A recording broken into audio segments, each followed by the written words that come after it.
I'm gonna start with a quote from Hannah Arendt. I'm not necessarily a fan of much of her work, but I think this quote is powerful. And she wrote that society confronted with political, economic, and legal equality for Jews made it clear that none of its classes was prepared to grant them social equality, and that only exceptions of the Jewish people would be received. Jews who had heard the strange compliment that they were exceptions, exceptional Jews, knew quite well that it was this very ambiguity that they, the Jew, and yet presumably not like the Jew, which opened the doors of society to them. So some Jews were accepted. They desired this kind of intercourse. They tried, therefore, to be and yet not to be Jewish, which reminds me, if anybody studied Du Bois and double consciousness, so to be and yet not to be Jews. The seemingly paradox had a solid basis in fact. What non-Jewish society demanded was that the newcomer be as educated as itself, and that although he not behave like the ordinary Jew, he be and produce something out of the ordinary, since, after all, he was a Jew. So it's this I think speaks to many people who entered into various institutions, higher education, and other institutions in society. And in a sense, to be a minority, to be a racialized minority, there's this notion of Du Bois where you have double consciousness. And I think this is also speaks to the Jewish experience historically, as they were integrated into European society a century and a half ago, and the reaction to it culminating in the Holocaust. And I think still, Jewish people, if you're reading the news feeds from universities today, what's happening at CUNY, what's happening at Princeton, that Jewish students and faculty are being labeled increasingly in academia, and it's becoming more and more difficult for Jewish people to be in these institutions as Jewish people.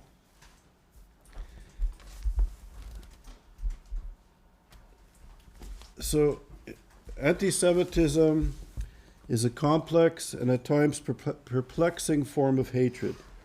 Some observers, like Robert Wistrich, called it the longest hatred.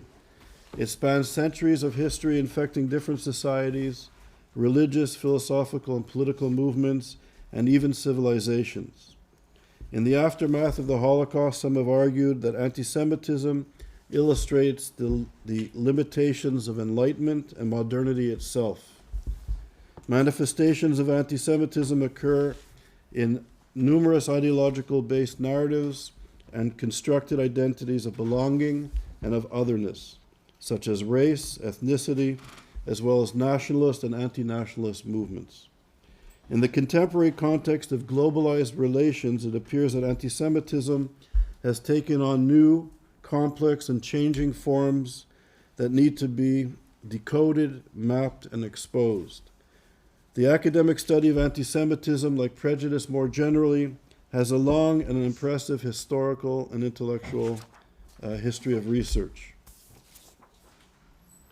It remains a topic of ongoing importance and scholarly engagement. However, especially at this juncture, unlike prejudice and discrimination directed at other social groups, anti-Semitism, in particular in its contemporary form and processes surrounding it, is almost always studied outside of organized academic frameworks.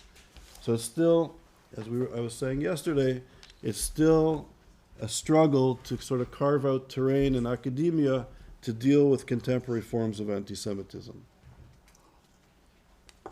And I think, some of the issues, particularly in the United States and in other areas of academia, Jews have been excluded, or not only Jews, but the subject matter of anti-Semitism has largely been excluded from critical race theory, from ethnic studies, from race studies, and Jews are increasingly labeled as white, particularly in the United States, in the academic circles in the United States, and increasingly in parts of Europe as well.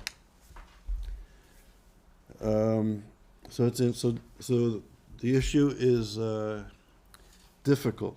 It's difficult to be engaged, and I think this is playing out in academia, and it's very, I'd say, very destructive to issues of anti-Semitism. So so this is taking place in an era of neoliberal globalization. So globalization has led to a period of increased adversarial identity politics throughout the world. It's in this environment that Israel, as the central manifestation of contemporary Jewish identity, and Jews more generally, have become the focus of scapegoating and hateful rhetoric. At a more structural and socioeconomic level, the old ideologies and tendencies of anti-Semitism have reemerged and are being focused, or being fused rather, with anti-Zionism, or what many might call, more appropriately described as Israel bashing.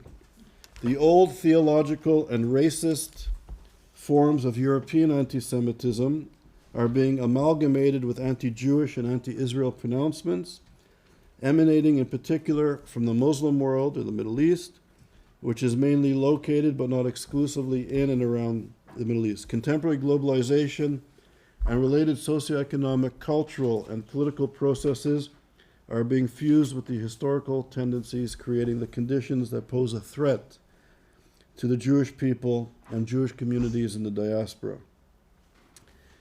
So there's sort of the reemergence of anti-Semitism, and as I alluded to yesterday, and you'll hear about this throughout the 2-week program, but in general, and I'm going to give you the history of anti-Semitism in a few moments, so bear with me or forgive me for being a bit, crude with this. But you can argue that there's 3 phases of anti-Semitism. There's the Christian, religious, theological phase of anti-Semitism. Then this sort of era is replaced by racist anti-Semitism. And then there's this period today in the contemporary context that the dominant form of anti-Semitisms, with an S, is the attack on who Jews are as a people.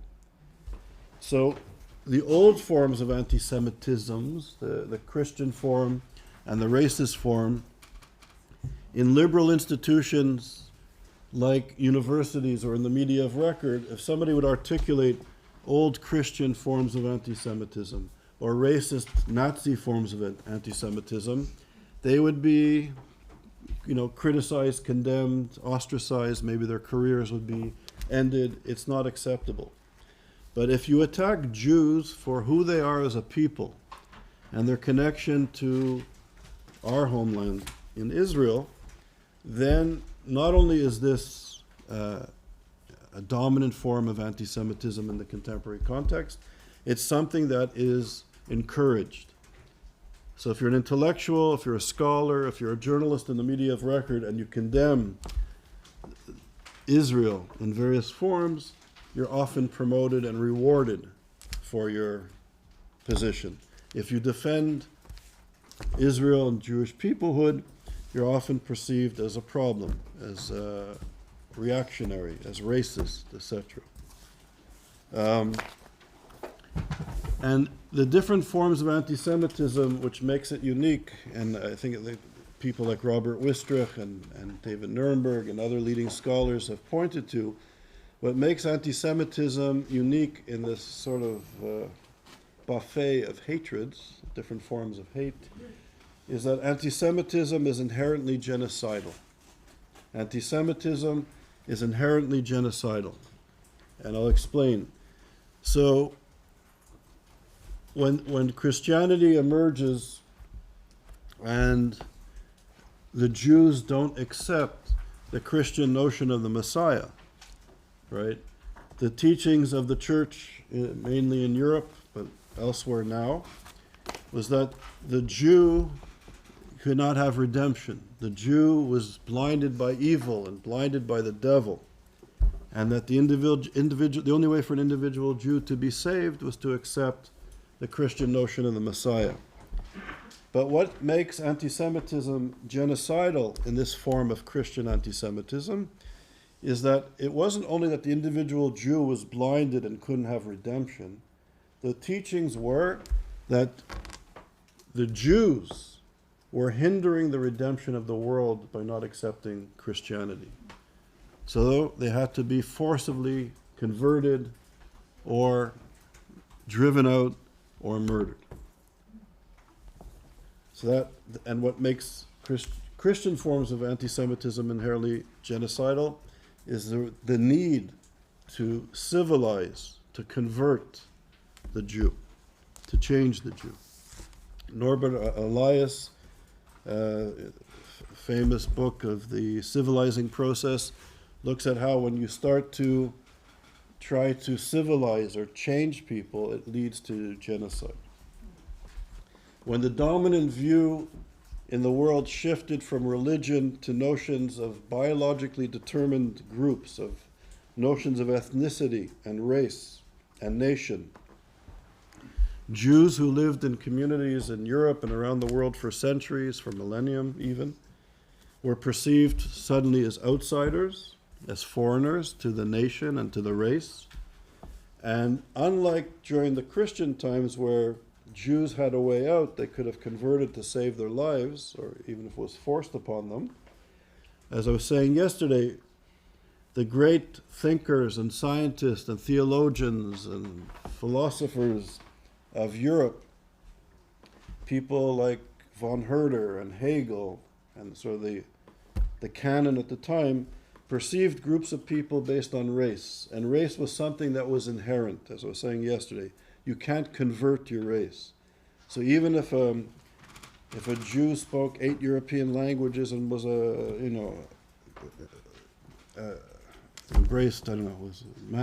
mastered classical music and language and education, they were still racially defined as other, as Jewish. And there was no escaping this sort of identity based on the philosophy and thinking of Europe at the time. So, as I was saying yesterday, as Jews were being emancipated and accepted in places like Germany and France, the reaction to defending the purity of the white Aryan race and nation was to eliminate the Jew. Couldn't convert them, so you had to eliminate them. You had to murder them. And as you'll hear from David Patterson and other scholars during the program, that the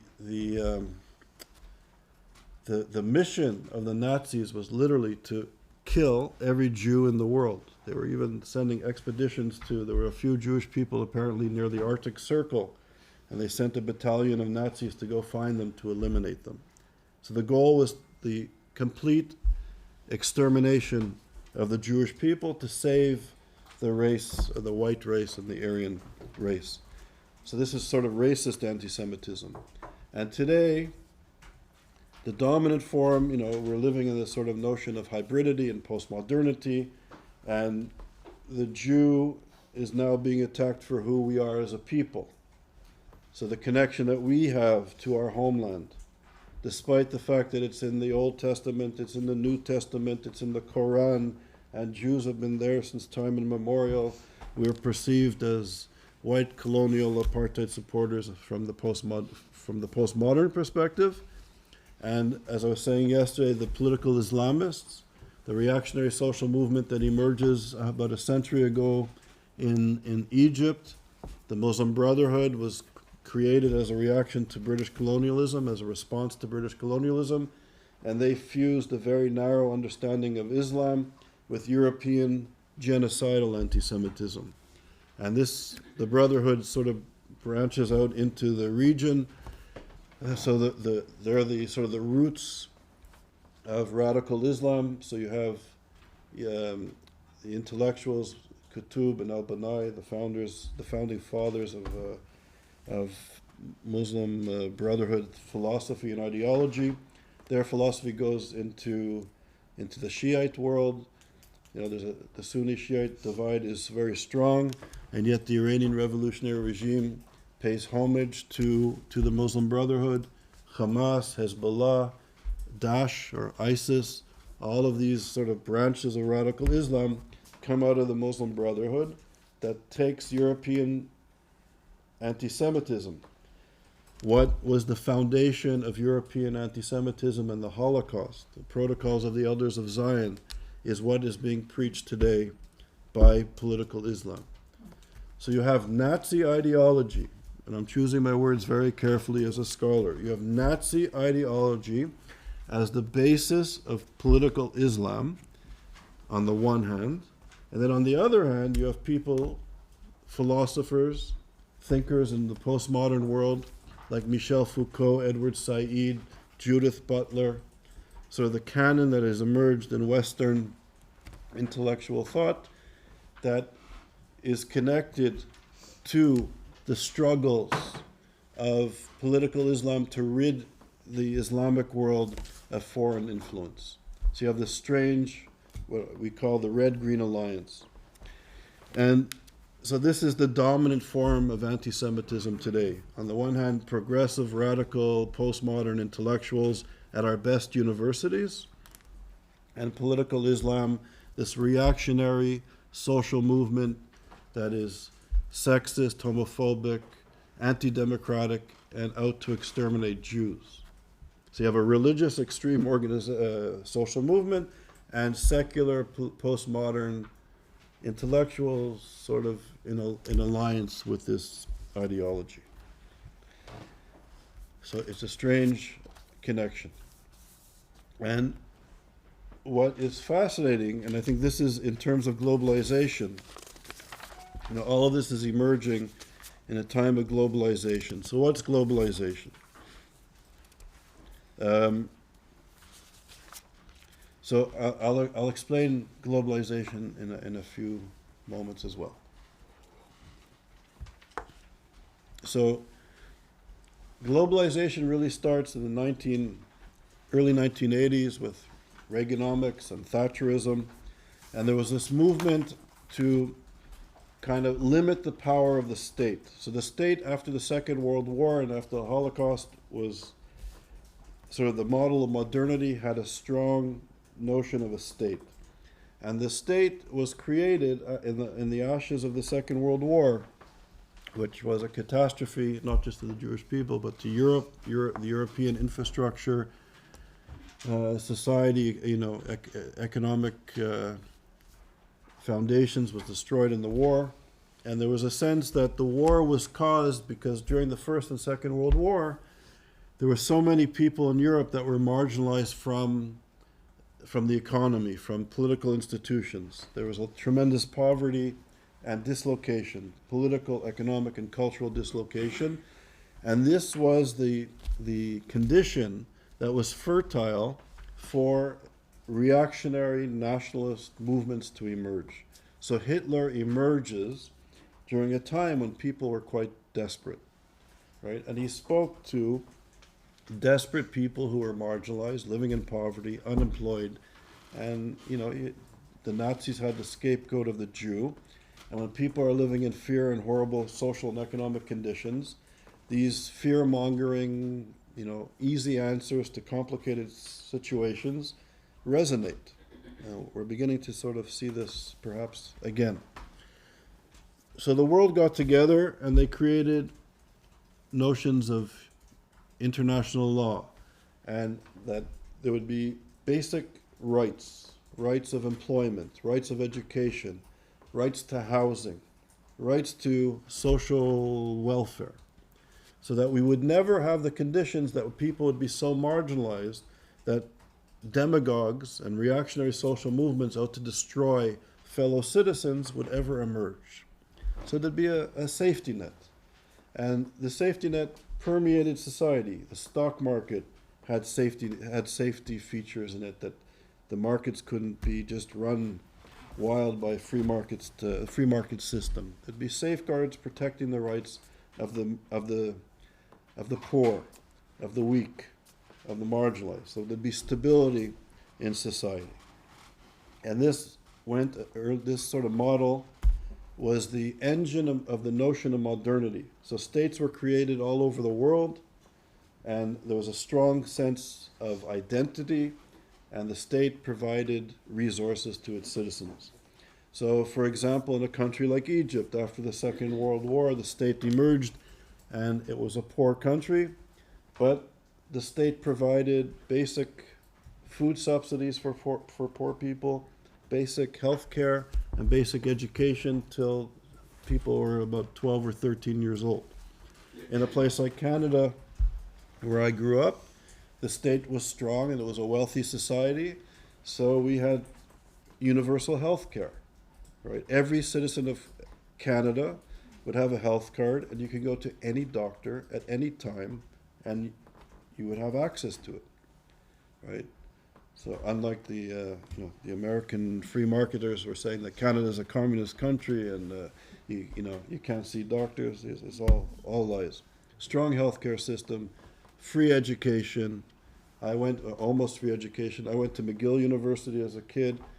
I did political science. McGill is a strong university. It's equivalent to any Ivy League university, and perhaps even Oxford and Cambridge. It's a top world-ranked university. I paid $120, about £100 a semester to go to school. So £200 to go to a top school because the schools were subsidized, and if you had good grades and you were, you made it into a good university, you would have access to education.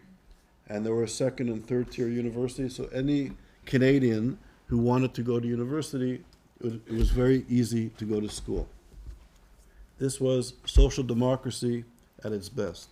So a wealthy country was able to afford excellent health care and education, and even poor third world countries were trying their best to ensure that every citizen had basic necessities covered. This was modernity. This was modernization. Strong state, strong cultural identity. So even in places like Quebec, where there was French nationalism against British nationalism, it's a whole story I won't get into, but even though there were sort of nationalist tensions and minority, there were minority right issues and antisemitism and racism, but despite these contradictions in Canadian society, everybody was very proud to be a Quebecer or Quebecois or a Canadian, because we had institutions to be proud of. We had strong, good universities, good education, unemployment insurance. You lose your job in Canada, you were given 2/3 of your full salary for a year until you found another job. And after a year of getting 2/3 of your salary, if you couldn't get a job, you'd have welfare. And welfare was enough to pay your rent at a decent apartment and have food on the table. Right? This was social democracy with a strong state. When Thatcher and Reagan came onto the scene, Milton Friedman, all this sort of trickle-down economics, it was called, there was the belief that if the state would be weakened and removed from the free market or the capitalist system, that the markets would be able to grow rapidly, and as the economy grew rapidly, so would democratic values and practices. So there was a belief, so the ideology went, that as the economy grows, there'd be more democracy, more economic growth, and the citizens would reap the rewards of this new freedom. So there was there was nationalized companies like airline companies, electric companies, water companies that were owned by the state. Under Thatcher and Reagan, they would start to sell off these assets of the state and give it over to the free market system or to the capitalist system, if you say. And they believed that this would cause more economic growth. So this was a policy that was adopted by the G7, the 7 most powerful economies in the world. And then the G7 set the policies for the World Bank and the IMF, and they imposed upon the world these ideas of structural adjustment. So poorer countries in Africa, Asia, South America, had to adhere to this free market system. And if they didn't adhere to structural adjustment, if they didn't allow free markets to reign, if they didn't take down tariffs protecting their workers and their companies in other countries, if they didn't adhere to this new model of free market system, of neoliberalism, they'd be ostracized from the global economic system. They wouldn't be able to receive international aid. They wouldn't get contracts. They would become pariahs of this new system. So tremendous pressure on poor, weak countries to adhere to this neoliberal policy. So this was the engine of globalization. Unions were weakened in countries. Healthcare, unemployment insurance, education became free market, became spaces of business, right? And so we have it. So in this system, as we know historically, in a free market capitalist system, some people benefit and some people don't. So an inherent part of capitalism is that some people are on the receiving end of globalization or of capitalism, and some are on the initiating side of capitalism. And to make a long story short, you can see in countries around the world the disparities between rich and poor, the gap is exacerbated and growing significantly. And as parts of society becomes marginalized, you can look in the United States, if you ever take a train or drive between, let's say, New York and Boston, and you go through, upstate New York or Connecticut or Massachusetts, you can see all the factories that are just, deteriorating or are left alone. So the economy shifted from manufacturing, a lot of the manufacturers left to poorer countries where labor was cheap, because in this free market system, an American company can just get up and leave. The union is not strong enough to keep the company there, and they can move to Mexico. They just move across the border. So instead of paying an American worker whatever the wages was, the acceptable wage in the United States was, they can go across the border and pay a fraction in Mexico, right? A lot of European companies moved to Asia, to Singapore, to India, where the cost of labor was significantly less than in the industrial advanced countries of Europe and North America. So you have mass unemployment in first world countries. You have more work in third world countries. The economies grow a bit, but people are still earning quite low wages, certainly comparable to the North. So disparities between rich and poor grow. People are becoming marginalized from the economy, from political institutions, from social institutions at, I would say, alarming rates. You have situations like in Syria, in Sudan, in Somalia, in perhaps places almost like Egypt, Lebanon. You have countries that the states are collapsing. The society is disintegrating. You'll see Uzi Rabi will give a lecture this week where he shows how, if you look at the map of the Middle East and the old borders and demarcations of Syria, Lebanon, Iraq, Israel, is really, the countries don't really exist anymore. They're broken into spaces of where different social movements have control or different clans have control, and the old borders that we perceive the world in the way we perceive the world doesn't really exist anymore. So states are collapsing. If you go around the United States of America and compare the United States of America in the 1980s, 1970s, 1980s to what it is now, you can see significant shifts. The amount of undocumented workers, people who come into the country because the borders are not being maintained, if you will, right? People are coming in and are working in the United States for a fraction of the cost of what an American worker would work for. So a significant part of the European and American economies, you have people that are undocumented, they don't have the rights of citizens, and they're being paid a fraction of what citizens would get paid in the United States. So you have different tiers of employment. You have different tiers of citizenship and of rights. You walk around any American city and look at the wealth and the opulence, and then 5 minutes down the road, in the next neighborhood, you see homelessness, you see chronic unemployment, the disparities in nutrition.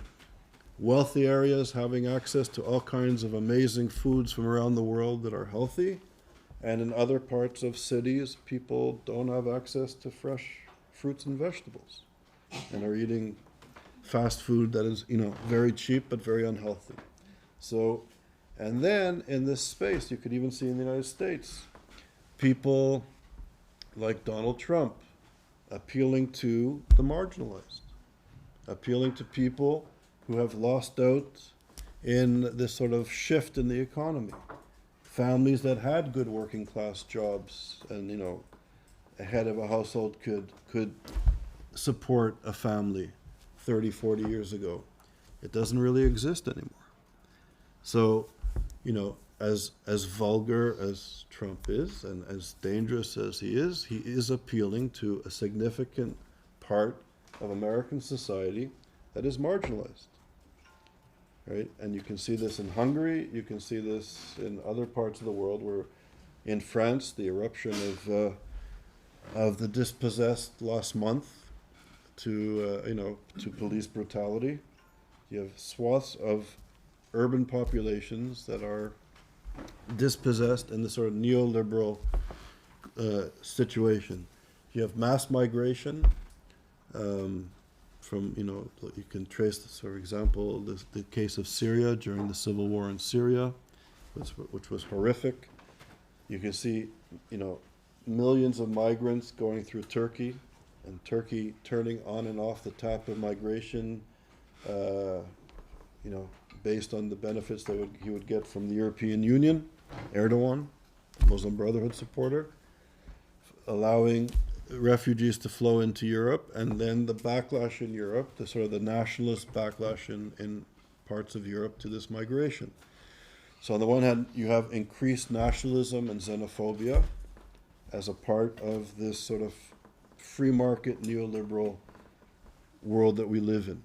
And I think it's within this context that we have the reemergence of anti-Semitism. And Elie Wiesel always taught that anti-Semitism is the early warning system. It's the early warning system to what is impacting on society.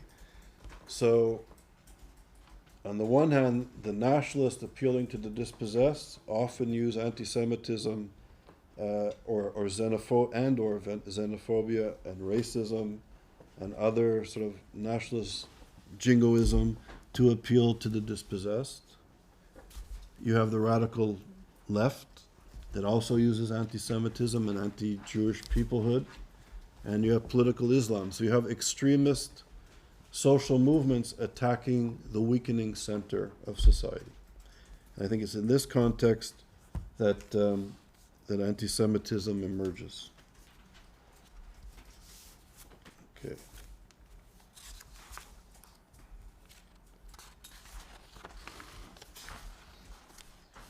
Give me 1 second.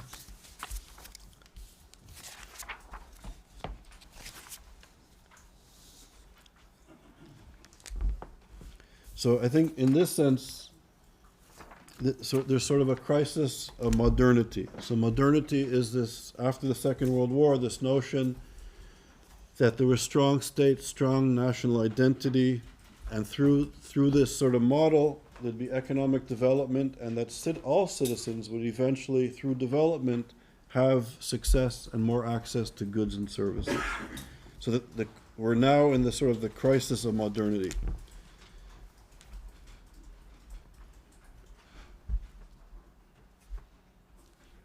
So it's in this context that the modernity refers to the process that led to the emergence of the specific and distinctive characteristics of modern society. So modernity does not simply refer to a phenomenon of the contemporary origin. It possesses an analytical and conceptual value that embodies the defining characteristics of modern society. So according to Stuart Hall, modernity is the dominance of the secular forms of political power and authority and conceptions of sovereignty and legitimacy, operating within fixed territorial boundaries, which are often characteristic of large, complex structures of the modern nation state. A monetized exchange of economy based on large-scale production and consumption of commodities for the market, extensive ownership of private property, and the accumulation of capital. It also refers to the decline of the traditional social order with its fixed social hierarchies and overlapping allegiances, and the appearance of a dynamic social and sexual division of labor. In modern capitalist societies, this was characterized by new class formations and distinctive patriarchal relations between men and women. It also refers to the decline of a religious world view typical of traditional societies and the rise of secular materialist culture, exhibiting these individualistic, rationalist, and instrumental impulses that is now familiar. So we can see all around that these elements, fundamental elements of modernity, are essentially in some spaces eroding and in other spaces collapsing.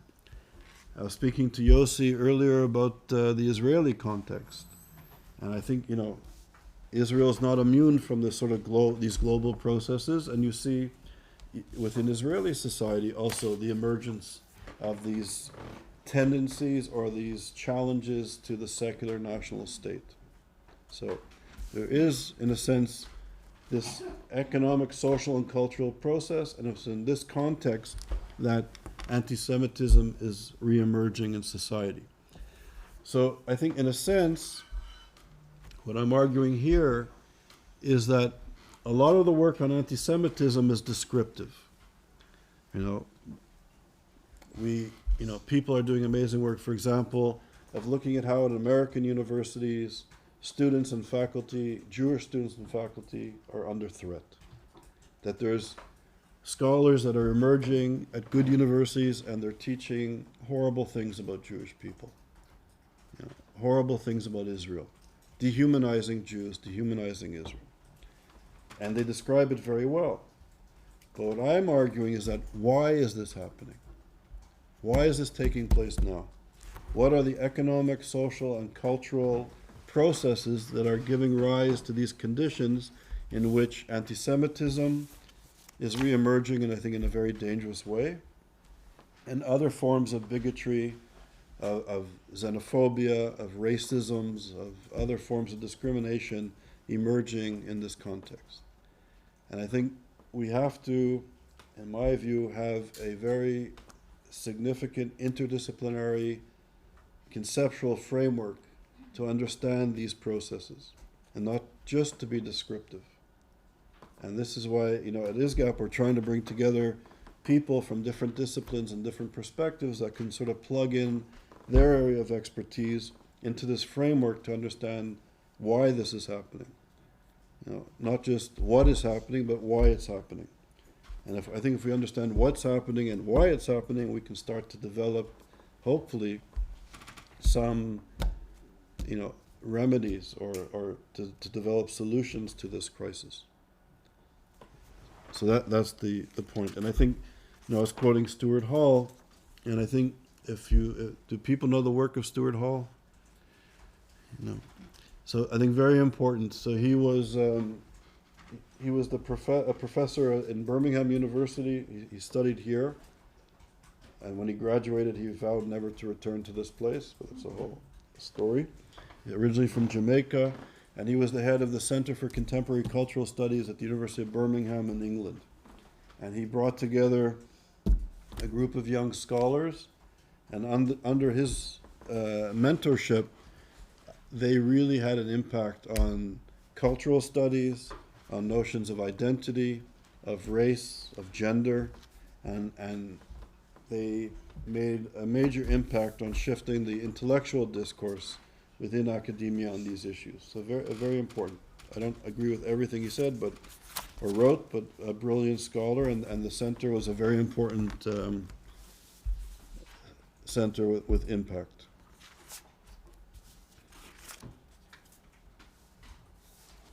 Okay.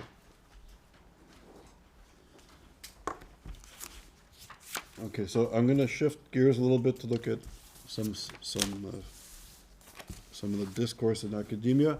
Are there any questions or comments on issues of globalization before I get to the next section? Yes, so in the piece we read that you sent us, your introduction, and just now you mentioned the Red-Green Alliance. Mm-hmm. Can you say a little bit more about what that refers to? Sure. Actually, I'm going to speak to that now, so it's a good segue. But basically, the Red-Green Alliance refers to the radical left, that's the red, and the radical green, or political Islamism, like the Muslim Brotherhood, is the radical green. So the radical left and the radical Islamists, at one level, have nothing in common other than their attack on notions of Western hegemony and anti-Semitism. And I think they both sort of emerge in these social, economic, and political conditions of neoliberalism and globalization. So as the state weakens, they're sort of, they're filling the vacuum in a way. Okay. And yeah. You put sort of a timeline on when this happened. Yeah. Are we to take that at face value that this for example Reaganomics and Thatcher? I mean, is that what caused some of this, or does this have some underlying causes before that? No, I think there's a shift in the dominant economic models of the time, the dominant political models of the time.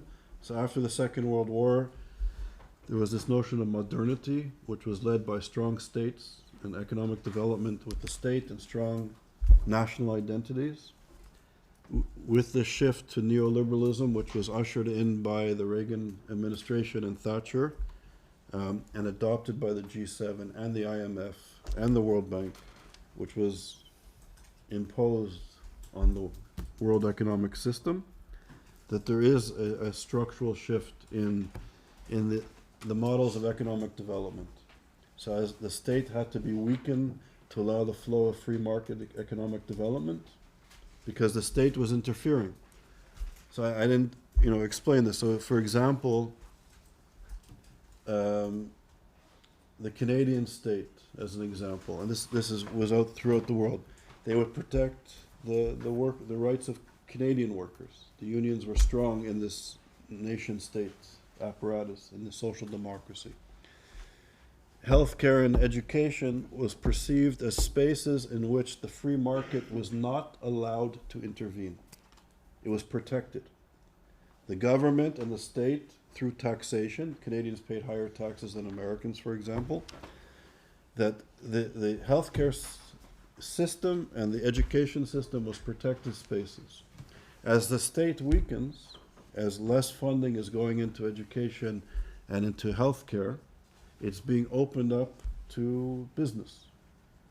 And in business, as we know, pharmaceutical industry, the medical industry, the medical device industry, all this stuff, they're investing in and developing healthcare, but they're taking huge profits in the process. They're taking money out of the system.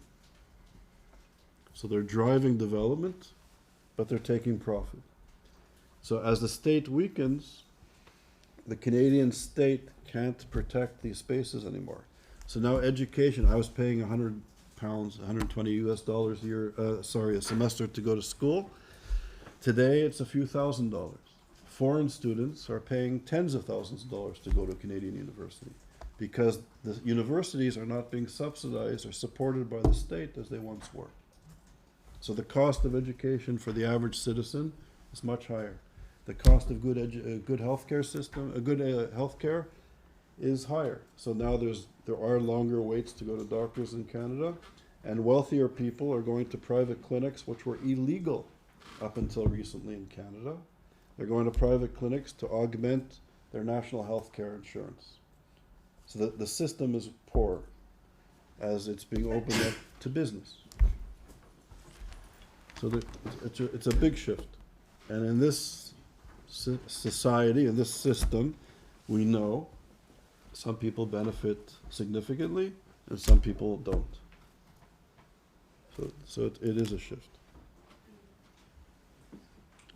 I mean, I was just going to comment. I mean, arguably, some of what you described was already in process from the 19th century. I mean, I was thinking of, I think it was Osman Bey who created the idea of racial antisemitism as a liberal form of antisemitism. He said it was unfair to attack Jews on religious grounds, but his ideas spread around the world largely because of the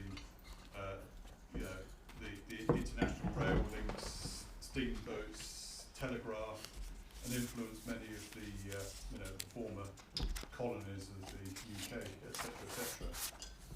I'm not an expert on this, but it looks to me as some of these processes were already getting baked in the Sure. 19th century. Yeah, no, so I think anti-Semitism is deep. Yeah. It's deep in the culture, deep in the theology. It goes into Christianity. It's the foundation of European society.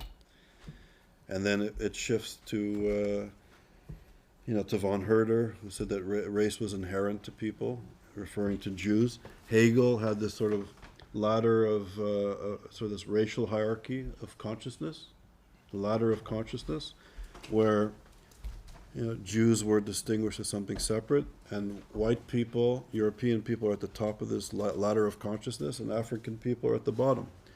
And it was the obligation, this is astounding, it was the obligation of the European to enslave the African, because by doing so, they were obligated to do it to raise their consciousness, to civilize them.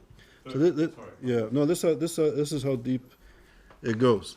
So deep into Western thought, deep into the religion, deep into the philosophy, are these hierarchies of inferiority, superiority, right? And I'll just say very quickly, I know you're going to say something, but I want to continue.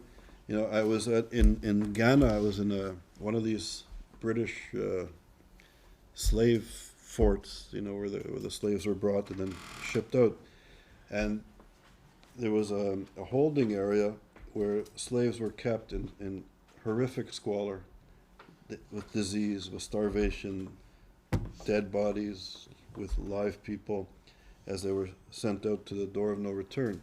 On top of this holding cell, these holding cells, whatever they, jail, dungeons, you had a wood floor onto the next floor, which was the church. So you had white Anglican Christians praying to their God, with a wood floor separating them from the dungeons, which you can hear the people. Yeah, it was a good metaphor. Yeah. So I was just going to say that some Jews bought into this racial ideology. For example, Disraeli, for example, would stand up in the Houses of Parliament and describe Jews as a superior Oriental race, and suggest that we were the ones who were sort of master race who could inform and enlighten the European Christians. So he used to come out and say this stuff in parliaments. So it's Yeah, I think we've all internalized it to some extent, right? And this is a dominant way of thinking. And I don't want to digress because I want to go on further, but it's fascinating. I think the American landscape, or the American society and notions of race in the United States, to me, is fascinating. I'm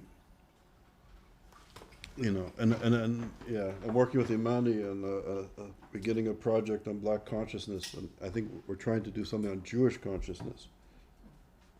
So in the United States, Jews were never labeled as white.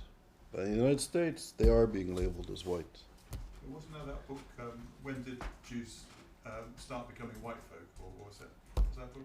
There's a few interesting books, but Transitions between Jews being regarded as non-white. and yeah. suddenly being- Okay, we'll have Q&A after. No, so it's fascinating. So Jews in Europe, Jews in Canada, were never perceived as being white. We were Jews. In the Canadian context, the founding fathers of Confederation, this is our Constitution, I'm quoting the Canadian Constitution, the founding fathers, not the mothers, the founding fathers of Canada were the British, the people of British and French origin, and all others are considered other. So all the others were other, so the Jews were the Jews.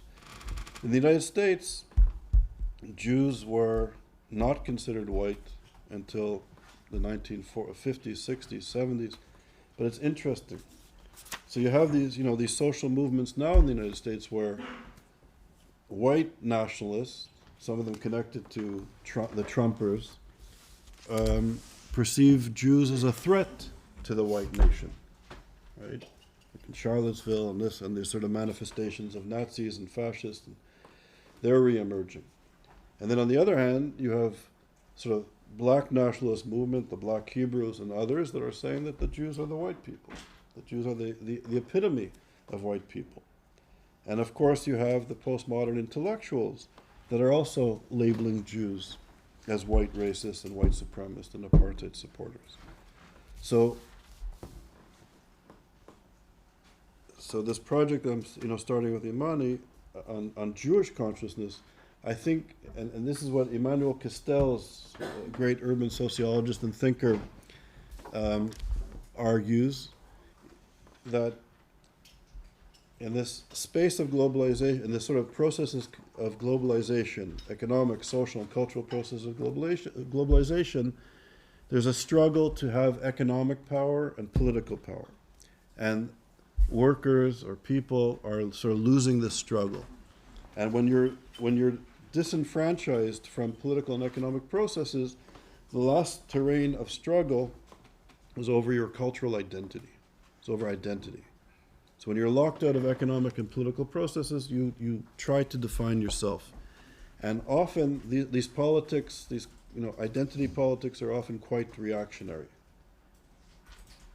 This is what he argues. And what's fascinating is that the Jewish people are really being labeled. We were labeled as not white to be exterminated by Europeans. And now we're being, some of these old Nazis and fascists that are re-emerging are continuing in that tradition, those lovely people. And also, these sort of postmodern radical intellectuals like Said and Foucault and some of the black nationalist movement are saying that the Jews are white. They're the enemy. And what's fascinating is that I think increasingly, which I find alarming, is that the Jewish community is not in the United States, mostly in the United States, seems less capable of defining themselves. They don't know how to act. They don't know how to act in this sort of political space, in this sort of attack from the right, from the left, from the whites, from the black, from the leftists, from the right wing. And it's almost like the community is there, like deer in headlights. So who are we? And I think what's very important, and this is what I'm trying to do with this project on Jewish consciousness. So what Stephen Biko did with black consciousness, the black consciousness movement starts in South Africa as a reaction to apartheid in the late 60s and 70s. People all know who Stephen Biko is? So people know. So leader of the black consciousness movement. And basically, so under colonialism and apartheid, African culture and African people were portrayed as inferior and barbaric and primitive and et cetera, as a justification to colonize and enslave and to control and to civilize and uplift.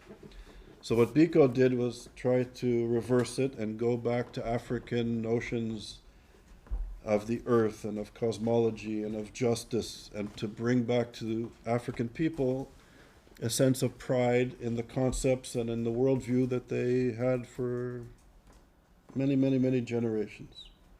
So that was black consciousness.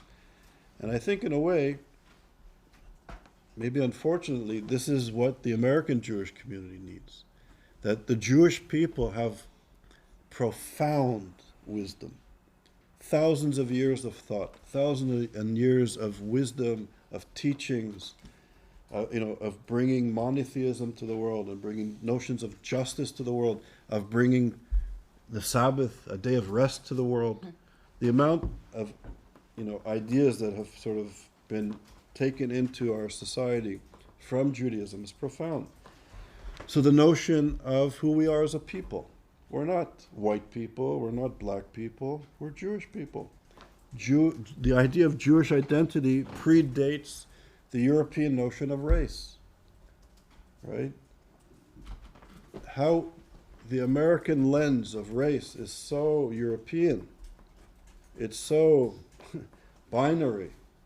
It comes out of the European colonial experience. Judaism is, Judaism is somebody who has a way of perceiving the world, of concepts of justice, concepts of peoplehood. It's not race. There's no such thing as a Jewish race. There are Jewish people from all over Africa, Asia, and Europe. People look white, people look brown and black. No such thing as race. The idea, and I'm digressing a little bit, but I'll cover more in my second lecture on Thursday on anti-Semitism. But I think this is very important. In the European Christian teachings, the notion of tolerance, right? This also comes out of the European colonial experience, the idea of tolerance, which comes out in the 1600s, 1700s. So if you think about it, who am I to tolerate anybody? If I tolerate you, I am a kind of an arrogant guy. This is what Shmuel used to say. Yeah, I don't want to be tolerated. right, yeah. I want to be respected. Exactly. So the notion of tolerance does not exist in Judaism. There's a notion of humility. And I think this is profound in a way. So to be humble, what does to be humble mean? So we're all created in the image of God. We all have godliness in us, every human being. And it's my goal in my life to try to become wise, to learn the truths of other people. So Emmanuel Levinas, the great Jewish philosopher who brought Jewish thought and ethics to the university. So do people know Emmanuel Levinas' work? So Levinas comes from Lithuania. He was in France doing his PhD. His entire family was liquidated by the Nazis in Lithuania. Nobody survived except him when he was in France. And he brought Jewish thought to the university. So unlike a Jewish professor teaching sociology or medicine or physics, he brought Jewish ideas to the academy for the first time. And he brought Jewish ethics. And Emmanuel Levinas taught, and this comes from the Talmud and from Pirkei Avot, the ethics of our Father. He taught that every human being is created in the image of God, so everybody has a spark of truth within them. And that he argued, the moment we see our face in the face of the other is the instant we're human. The instant we see our face in the face of the other, that's when we become human beings. So I need the other to be human. I can't tolerate the other. I need the other. So if I'm racist against Africans, that's like 1.5 billion possibilities of my humanity dismissed. If I'm sexist, half of the world's population is eliminated from my journey to become wise. So we need the other to be human. That's different than tolerance. So there's these concepts in Judaism like this. There's a wisdom in Judaism which is profound. And I would argue that the American Jewish community are disconnected from the wisdom of their heritage. significantly. Many Jews are, and they're like rudderless. They don't know. They know they're not. When the white supremacists say they're not white, they know that's not right. And when the black Hebrews say they're white imposters and they've stolen their identity, they know they're not. That's not right. And they don't know how to identify. And I think, in a way, there has to be in our community, sort of going back and finding these notions of who we are as a people, how we define ourselves, what our notions of justice is, what our notions of humility is, and to have a Jewish consciousness a la Stephen Biko. Okay. I could ask a question. I'd like to understand a bit more about what you say about Jews not being race. Would you say that they're an ethnicity? Or you seem to be saying that it's a way of seeing the world. And just to give you some context for Māori identity, important element of that and part of being Indigenous is what we call whakapapa, which means genealogy. So connection to our ancestors is part of who we are as Indigenous. So would you see the same for Jewish people? Definitely. Ancestors are very important in who we are. And then identifying part of your identity is that genealogical connection, and would you say that's part of ethnicity? So I think ethnicity and race are kind of interconnected, and they're European ideas that are connected. You know, ethnicity, as we understand it, is a form of it's close to the notion of race. And I would argue that, say, in Jewish identity, although Jews are definitely, we're socialized in this reality of this economic, political, cultural reality in the West. So we internalize these ideas, as do indigenous people around the world. But in the Jewish case, no, I think we belong to a nation. And then the nation is not based on phenotypical features. It could be, yes, it's based on our ancestors for sure, and the land of our ancestors.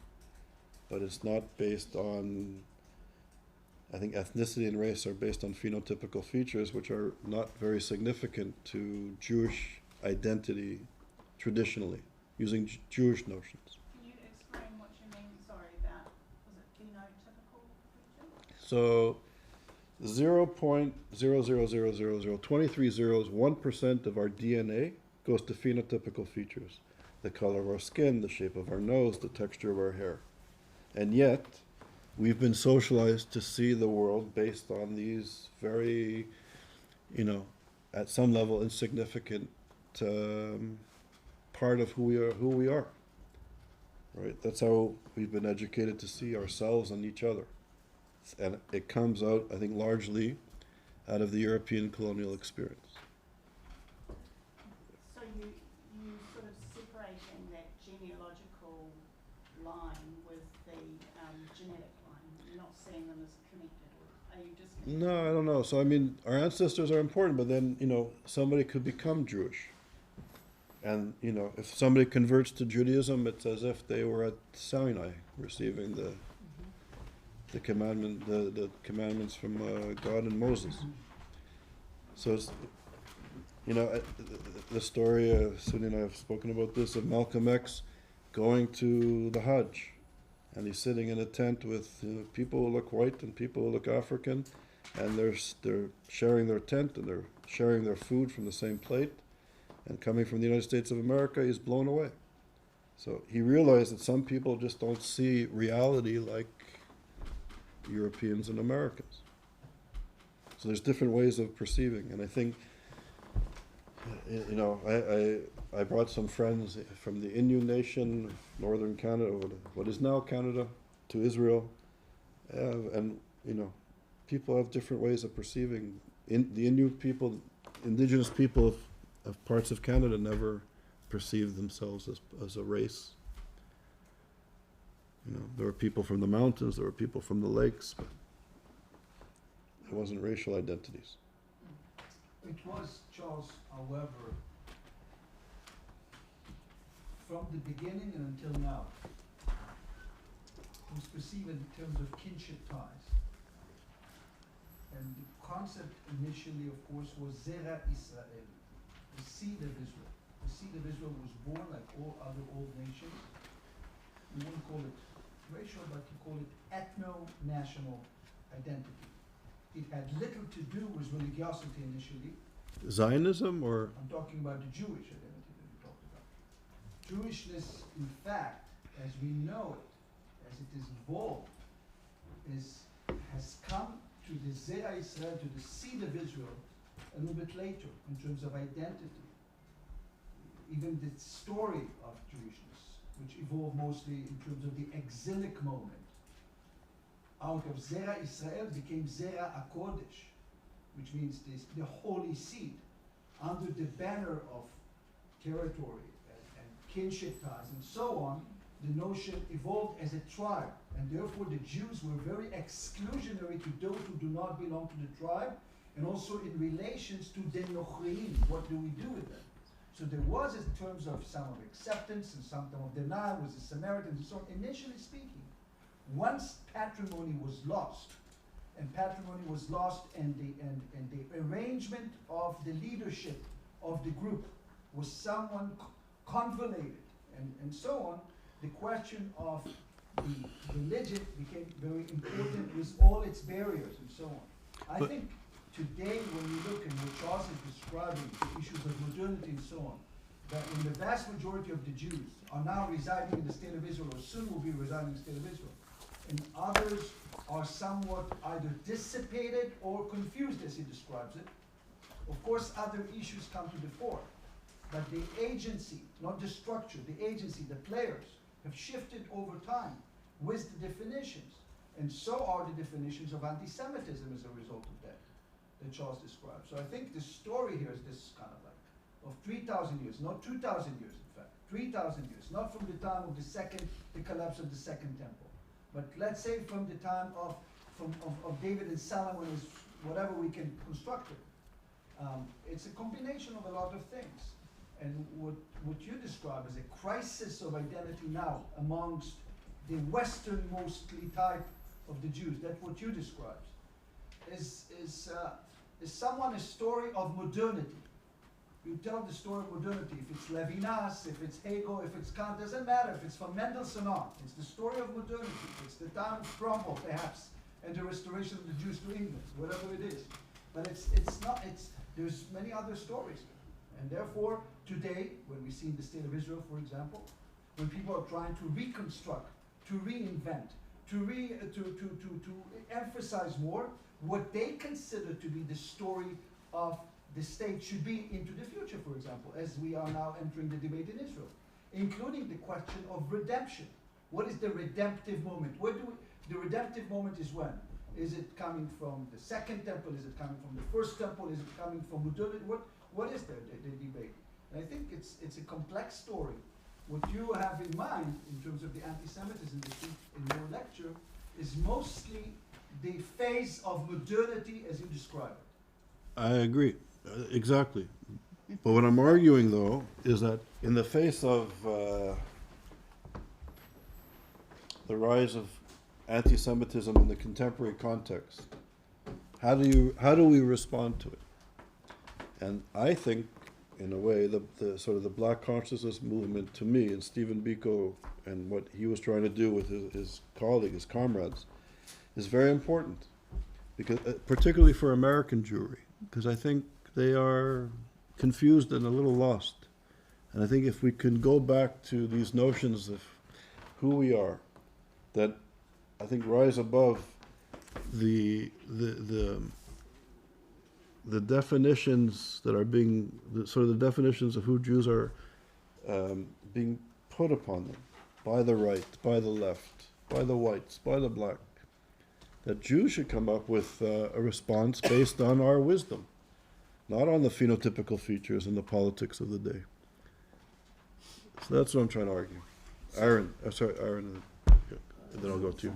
Okay, so, yeah, sorry, then you.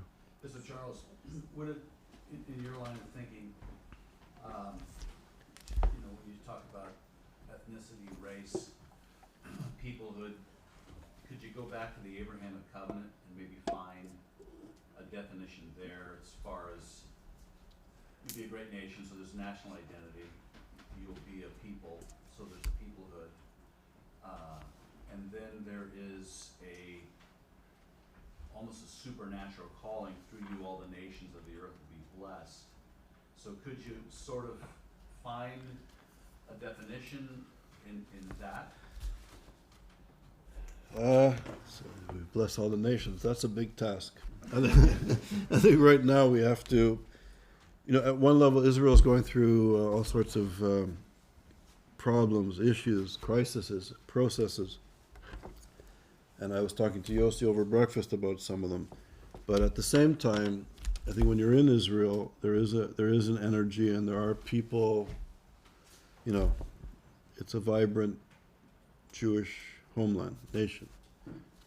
And I think that's incredible in and of itself. And I think in the American context, it's sort of, the conditions are very different, particularly in the United States, more so. I think even in Europe, European Jewish communities kind of have a strong sense of who they are. But I think in the American context, there's this need to kind of reconnect to these concepts that supersede these categories that are being imposed upon us, of who we are, our sense of justice, our sense of purpose, the amazing, wisdom and concepts that we have. So that's what I'm speaking of. So my question is, what is the American context that they teach about what you just described as needing to go back and identify? I mean, is the alarm being raised in America by the American Jewish people? Because, I hear you saying that it needs to be addressed, but is there a majority of American Jews that, believe in that same notion? The same notion of reconnecting? Reconnecting? I don't know. So there's a significant level of assimilation, right, and disconnection from Jewish culture, Jewish roots in the United States, which is accelerating on the one hand. I think from the 1960s to around the last 10 years or so, the American Jewish community was doing well in education. They were being accepted to good universities. High schools that were predominantly Jewish were really feeding some of the best universities in the United States, some of the Ivy Leagues.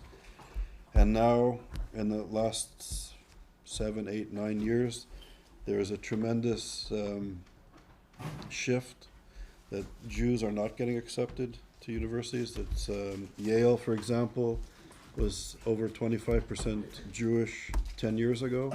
Now it's about 6% Jewish. There was an article in Tablet magazine called The Vanishing Jew. So there's something going on in the United States that is troubling. The conditions that a lot of Jewish students are facing on campus in the United States is alarming. There was a study done by Barry Kosman that showed, he looked at issues of racism, sexism, and antisemitism. So African American students within a 1-year period at American universities, it was a small study, but I think indicative of what was going on. About 30% of African American students had experienced or witnessed some form of discrimination or a racist act. About 20% of women on campus experienced or witnessed a sexist act. Over 80% of Jewish Americans witnessed or experienced anti-Semitism at universities. So there is alarm in the community that anti-Semitism is increasing rapidly. So I just want to go back a little bit to where you said yesterday and even earlier in your remarks, where you posed a challenge of creating a new framework for understanding contemporary anti-Semitism. And I'm afraid I'm going to throw the challenge back, and that is it's impossible to create a framework within a framework that is neo-Marxist, that sees the world through a lens of power and powerlessness, that sees Jewish peoplehood as a form of nationalism, and nationalism is inherently evil, And so, in many ways, what I've seen a lot of NGOs, a lot of think tanks, the strategies that they've been pursuing, which is to prove, well, we're not white, we're persecuted, and therefore accept us at the intersectional table, at that progressive table, is not going to work. As to your point, which is anti-Semitism, is the early warning signs. The early warning signs here is that this framework is fraught. This framework is dangerous. Which framework? Well, the framework of where universities exist today, where they are talking about political identities, about power and powerlessness. So I'm afraid what I'm saying is I'm not sure how we can come up with that conceptual framework within what today exists. That's what I want to tell you. Right. So the framework that you refer to in the universities, of postmodern critical race theory and all that stuff that defines the Jew as white, apartheid, colonial, whatever, Right. is repugnant. It's anti-Semitic.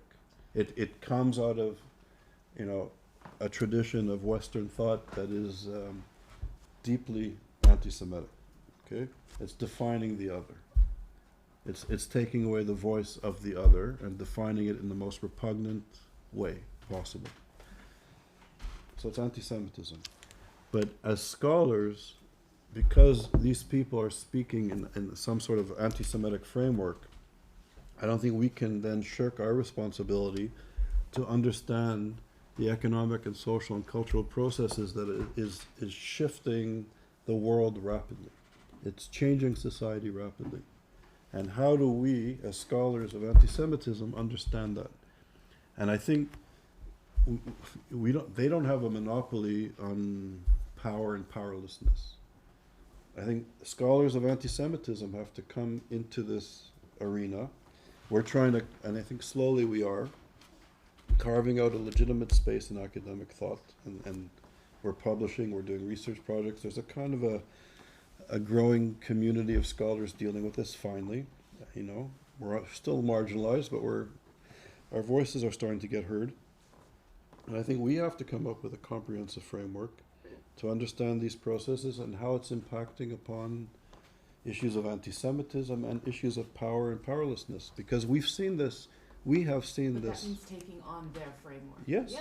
Okay, so Taking on, confronting them. Yeah, confronting. Yeah. Yeah, absolutely. Yeah. Yeah. Yeah, it's like Naya, I think that's an excellent point. I feel like we should situate the conversation on anti-Semitism not in postmodern terms, but in liberal terms. In other words, we should situate our discussion in a free exchange of ideas where we can be wrong about our claims of powerlessness too. If we're not willing to do that, then we're reinforcing the very terms that I think are causing us a problem. The second thing is, I'm glad to hear all this, and I completely agree with your framework, the meta-narrative about what's happening and why we're seeing all these disturbing ideological trends that then give rise to anti-Semitism. And I think there's been a singular failure. Maybe you're turning the corner, we're turning the corner, in bringing along the practitioners here, because I think we're stuck in what I would call symptomitis. Like, we're talking about anti-Semitism, and it's this like phantom force, and we're constantly playing whack-a-mole with it. And people don't understand. I call this like the inseverability thesis. Like we're talking about anti-Semitism not in the context of the ideological trends that are actually producing it or fueling it. Mm-hmm. And we've got to find the language to convince the practitioners, the people who are dealing with this, that otherwise you end up with a distorted strategic picture too. You end up with strategies that are really just tactical, that actually don't deal with the larger ideological forces, and that's hard to defeat, by the way. I mean, who are we to defeat postmodernism or whatever? But if we don't actually deal with it at its source, we're not going to be doing the right things. Agreed. Look, just to your point, I woke up this morning and it was like it was depressing. I got a there was stuff happening at Princeton. There's stuff happening at CUNY, right? Horrible anti-Semitic expressions. A professor at Princeton is teaching a course that's repugnant when it comes to Israel and Jews, and there were Jewish professors at CUNY that were reporting on anti-Semitism, and they have now been put on notice that they're in trouble because they were criticizing some people in the university system. So, yeah, we can't deal with this issue in terms of whack-a-mole. There's a shift happening in academia, in American society, that is, I think, is structural, and it's dangerous. I agree. We have to really understand, there's processes at play, and we have to understand what it is and what is what the challenges really are. Because I think our community is fighting this. There's one instant here and one instant there, but there's an intellectual and ideological shift of anti-Semitism in the United States and in the West that we have to understand. And just to finish, there'll be some presentations on the funding of American universities by the Muslim Brotherhood. And this is, so a big project that we're doing at ISGAP is looking at the funding by the Muslim Brotherhood, by this genocidal anti-Semitic social movement of American universities. We found $18 billion in undocumented money coming from the Muslim Brotherhood into American universities. 18 billion. And if we found 18 billion with our meager resources, I assure you it's the tip of an iceberg. Islamic studies at Oxford University was started by Yosef Kawadawi. Who's Yosef Kawadawi? Yosef Kawadawi was, before he just recently passed away, he was the head of the Muslim Brotherhood. Yosef Kawadawi, in his entire life as the head of the Muslim Brotherhood, always argued that the true believer is obligated to complete the work of Hitler. The true believer, the true Muslim, is obligated to finish the work of Hitler. This is the gentleman that started Islamic studies at one of the finest universities on the planet. That institution, like Georgetown and other fine universities, are disseminating, using soft power, this ideology. Okay? So, anyways, when the Brotherhood is doing this, when Michel Foucault supports the Iranian revolutionary regime, when Foucault and Said were sitting with the exiled leaders of the Iranian revolutionary regime in Paris and arguing that the revolution in Iran, the Islamic revolution in Iran, was going to be akin to what the French Revolution was to Enlightenment, this was going to be the revolution in the Islamic world. Michel Foucault and Edward Said. Okay? And these are some of the most important thinkers in the Western canon today.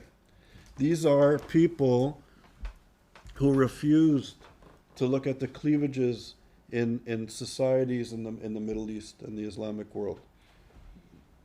The different groups that were being marginalized. The Yazdis, the Kurds, the women, the gay people. For Foucault and Said, these were blind spots. But it's the Zionists, it's the white supremacist apartheid supporters. Unbelievable. Anyways, but it's dangerous stuff. Could I just offer? No, you've. Sorry. Yes, thank you. Sorry. I have both a comment and a question. Sure. As a comment, Sorry. I agree with you that the Jewish community in the States is struggling. But I think it's very complicated with multiple factors, one of which is that there are rabbis in the community who are now anti the government of Israel, the current government of Israel, who are out preaching to their congregations about how the government is wrong and from an ethical point of view. And that is, so you have the kids that are being exposed in college campuses, and then the parents are hearing about it, those that are involved in the community. So there's that strand. But the other strand is a tactical strand, and from my point of view, it's because people are comfortable and don't want to be attacked. And if they go out and point out or call or counter the discussions that are going on, then they publicly get attacked. And particularly people that are working can't afford to be called a Zionist at work. Or they can't, and if they take that position, they're called a Zionist. So I think it's very complicated, and the strategies have to be very sophisticated. But I'm really delighted of what you're doing. So my question, you spoke historically about the cultural development, the changes in society that led to Hitler. What is your perception about the phase that we're in historically now? Are we in the early phase? Are we in the middle phase? Are we in the late phase of a Hitler rising tomorrow? I don't know. I can't predict the future. Would you have a sense historically about events that happened and where we are in, I think you know, two. what I think more puts us over the I think two things. I think so you point to something that's interesting.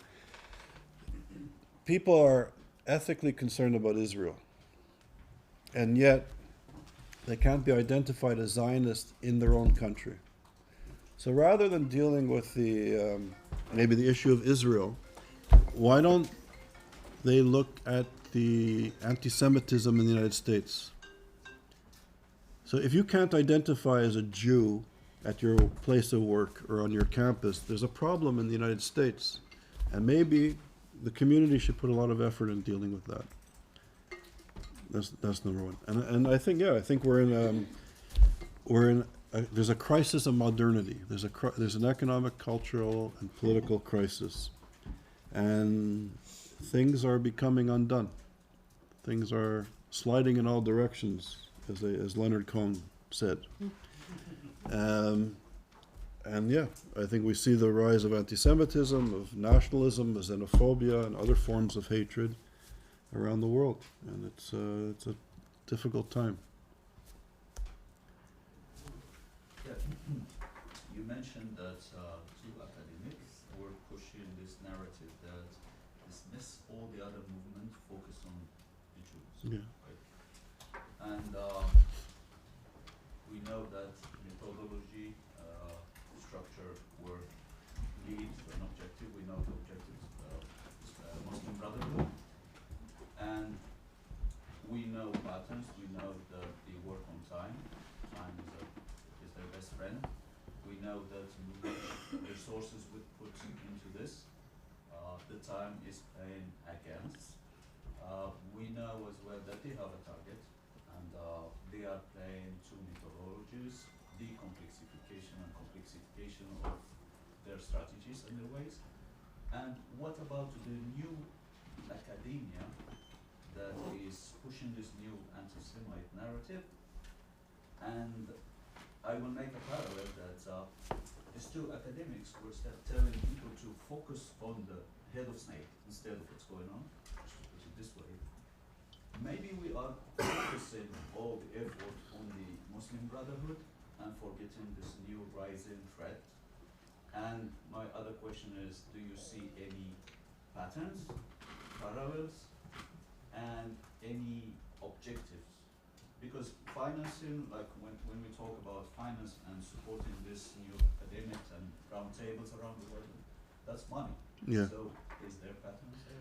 Of course there's patterns. So thank you for your point, speaking briefly about how the Muslim Brotherhood with Qatar and before Saudi Arabia was pumping billions of dollars into American and European universities. Once you take over the universities or influence the universities, you're shifting society.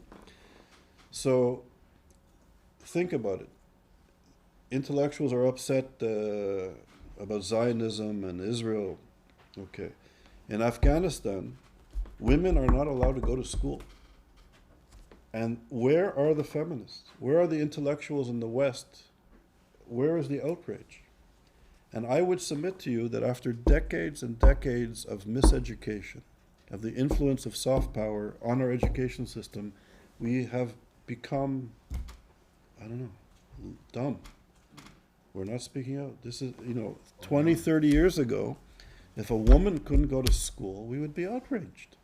Now there's silence.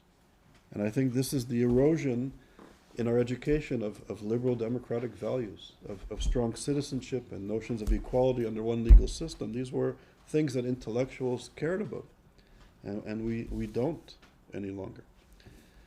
So this is very disturbing. And I think another trend is not only allowing the Brotherhood to fund American universities and using soft power, but the United States and Europe working with the Muslim Brotherhood, working with the Iranian revolutionary regime.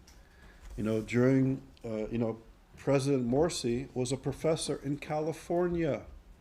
He was supported by the State Department. Clinton, as the head of the Secretary of State, helped to fund his election campaign. What does that mean? What does that mean when the American government is supporting the political campaign of a professor from California who's the head of the Muslim Brotherhood? What does it mean when the Obama administration gives billions of dollars in cash to the Iranian revolutionary regime? What does that mean? And then if you speak out against it in the American context, if you're criticizing the Democrats, then you must be a Republican. And if you criticize the Republicans, you must be a Democrat. And I think scholars and intellectuals who are worried about anti-democratic processes, worried about racism, sexism, and anti-Semitism, it's not a political party issue. There's something structural happening in our society that should alarm anybody who cares about democracy.